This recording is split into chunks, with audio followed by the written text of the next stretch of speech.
em andamento.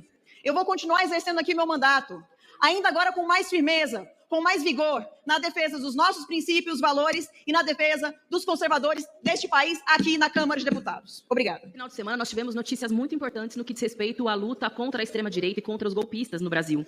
Na sexta-feira, eu fui informada de que uma ação que eu havia movido há 2 anos, questionando a atuação da deputada Carla Zambelli durante aquele processo eleitoral, havia sido julgado pelo Tribunal Regional Eleitoral de São Paulo, já havia sido constituída a maioria pela cassação do mandato dela. É isso mesmo. Já tem maioria na instância de São Paulo, o TRE, pela cassação do mandato, porque o que ela fez naquele processo eleitoral, ao contrário do que ela diz, do que ela argumenta, inclusive através dos seus advogados, não foi uma mera republicação de informações sobre as eleições. Foram mentiras sérias e deslavadas que, inclusive, influenciaram os eleitores, mentiras sobre o processo eleitoral, sobre servidores do TRE e sobre o modo como se dá a transparência e a apuração das urnas eletrônicas. Importante que essa resposta institucional comece a ser dada contra essas pessoas que acham que mandam no país, que podem fazer o que quiser, que atrapalham as eleições, que inventam mentiras para tentar perpetuar o seu projeto de poder. E no sábado, uma notícia ainda mais importante, que foi pela primeira vez na história do nosso país, houve a prisão de um general 4 estrelas, o senhor Walter Braga Neto, que foi ministro e foi candidato a vice-presidente da República nas últimas eleições na chapa do senhor Jair Bolsonaro,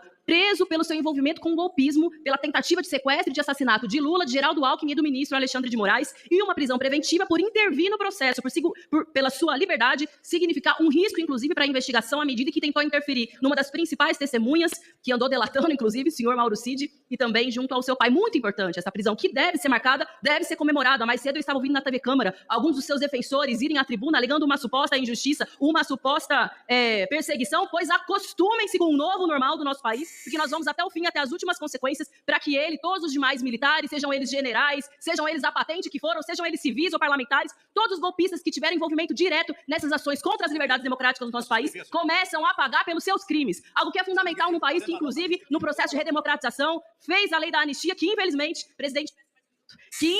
não aplicou a devida punição para aqueles militares que também foram responsáveis por torturas, desaparecimentos e assassinatos naquele processo tão terrível para o nosso país. Por isso que nós vamos seguir com a nossa luta, seguir denunciando, inclusive uma das denúncias que foram apresentadas pela PF e também pela identificação, receptação de Mauro Cid é o papel do agronegócio no financiamento do golpismo, tanto na tentativa direta de assassinato do presidente da República, de Alexandre de Moraes e de Alckmin, mas também algo que durante a CPI do MST, quando eu estava lá, nós já denunciávamos, que foi o papel do agro na condução de caminhões, de ônibus até Brasília, no dia 8 de janeiro, naquela ação absurda de invasão dos palácios dos poderes. Portanto, comemorações precisam ser feitas, mas mais do que isso, o nosso compromisso de que seguiremos lutando contra essa extrema-direita nefasta e os golpistas. Bem, hoje eu vou falar, reta final, o assunto mais importante da semana foi a prisão do general Braga Neto. O nome que eu quero dar para essa fala é assim, o golpe fracassado e a marcha para a cadeia.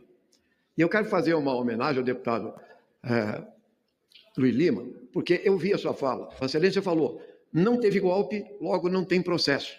Então eu vou dizer a Vossa Excelência está incorreto, dialogando com todo o trato que eu tenho com Vossa Excelência. O Pinochet estava um dia antes, do lado do Salvador Allende. No dia seguinte ele deu um golpe de Estado.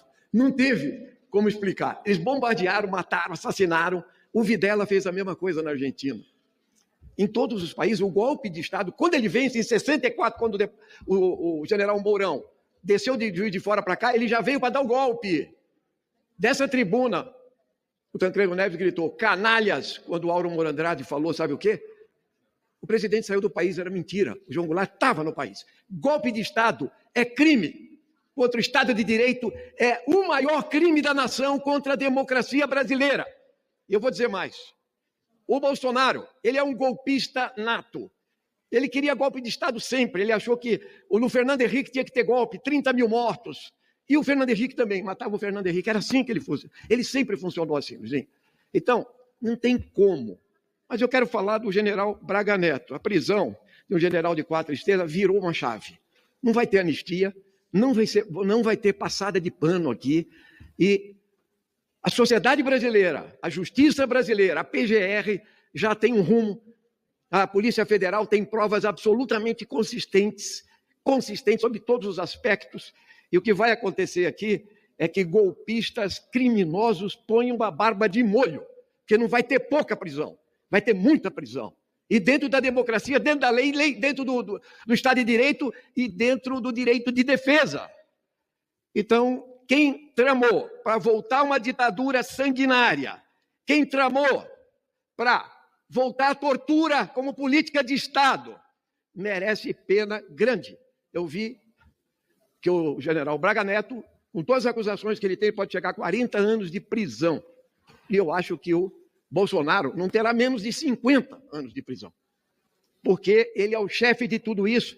Eu assisti ontem um ex-deputado do PSL, não me recordo agora o nome, mas foi muito ativo nessa casa, bolsonarista raiz, que falou o seguinte: o Bolsonaro é um covarde. Ele fez todo um vídeo para falar da covardia do Bolsonaro, sempre empurrando para os outros. É o que ele fez. Ele tramou 3 meses, ele participou de tudo, a minuta do golpe, chegou para os generais, vamos botar a tropa na rua, não deu, porque o Exército e a Aeronáutica não toparam. E aí, o que ele fez? Ele foi para a Disneyland esperar ver se o 8 de janeiro dava sorte para ele. Não deu, tá?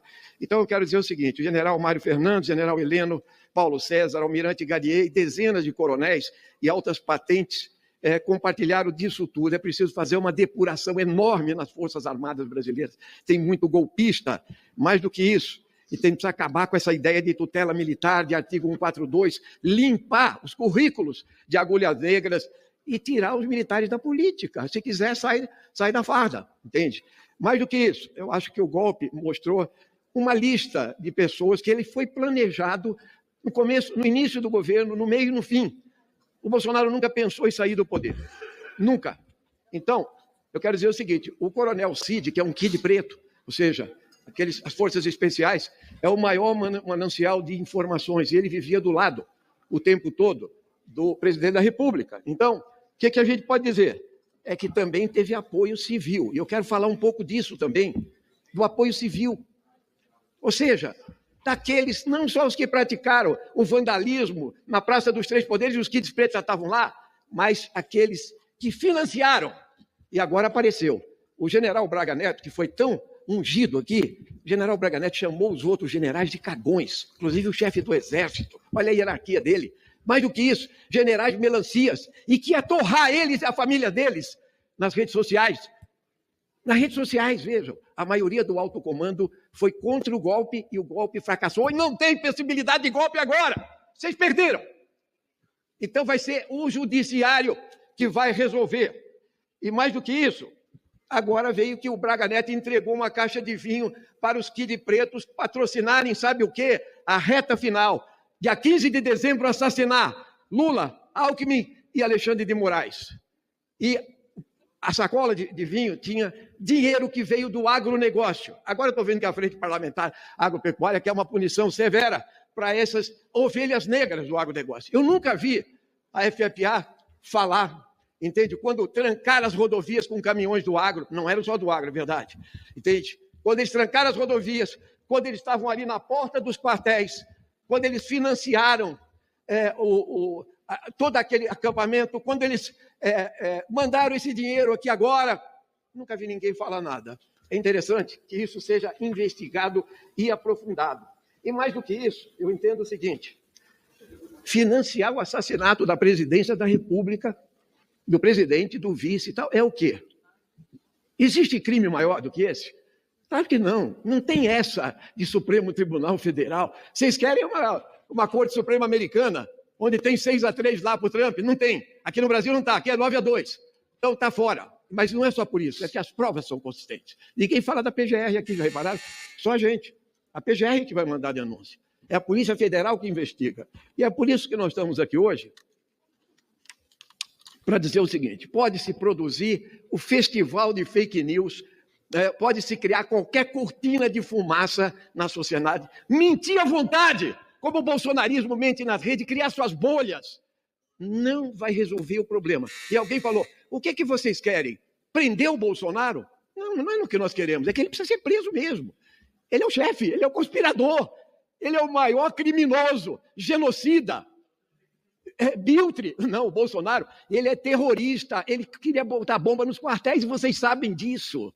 Ele foi expulso do Exército Brasileiro, o Geisel era contra ele, entendeu? O Bolsonaro só faz isso, ou seja, ele conspira para permanecer no poder. Inclusive, vejam vocês, o Bolsonaro é capitão, não dá certo, gente. Generais bater continência para esse sujeito desqualificado, entende? Foi isso que fizeram. Os generais ficaram de joelhos para esse cara. Não, mas não teve golpe. E eu quero, nessa tribuna, Só para concluir, dizer o seguinte: os generais que ficaram na legalidade,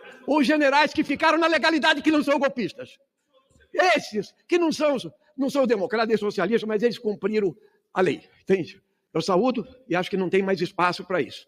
Não vai ter anistia, porque foi muito grave o que aconteceu e nós temos que pacificar o país. E pacificar o país é botar o Bolsonaro na cadeia. Para concluir, presidente, enquanto o Bolsonaro não entrar na cadeia, e ele é o maior responsável, não haverá paz aqui. Esse país, esse sujeito só produziu ódio e vingança. E vocês podem espernear à vontade, porque a hora está chegando.